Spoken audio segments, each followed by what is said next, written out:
નમસ્કાર દર્શક મિત્રો, હું છું રૂપલ લુણીચિયા. સંપૂર્ણ ન્યૂઝમાં આપનું સ્વાગત છે.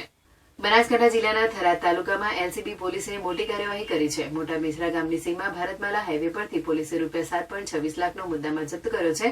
તેમાં ₹2.26 લાખની કિંમતનો વિદેશી દારૂની 974 બોટલ અને 5 લાખની ક્રિયા સોનેટ કારનો સમાવેશ થાય છે. એલસીબી પોલીસને બાતમી મળી હતી કે રાજસ્થાન તરફથી ક્રિયા સોનેટ કાર નંબર GJ01WJ 6081 વિદેશી દારૂનો જથ્થો ગુજરાતમાં લાવવામાં આવી રહ્યો છે. આ માહિતીના આધારે પોલીસે નાકાબંધી કરી હતી. જોકે કારને રોકવાનો પ્રયાસ કરતા ચાલકે કાર ઉભી રાખી ન હતી અને નાસવાનો પ્રયાસ કર્યો હતો. પોલીસના પીછા દરમિયાન કાર રિટર્ન થઈ અને મોટા મેસરા ભારતમાલા રોડ પર કારનું એન્જિન બંધ પડી જતા ત્રણેય આરોપીઓ કાર મૂકીને ભાગી ગયા હતા.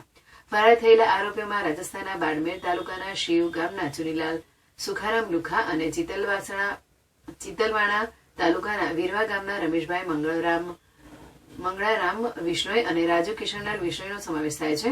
થરાદ પોલીસ સ્ટેશનમાં ગુજરાત પ્રોહિબિશન એક્ટ હેઠળ ગુનો નોંધી આરોપીની ધરપકડ માટે કાર્યવાહી શરૂ કરવામાં આવી છે.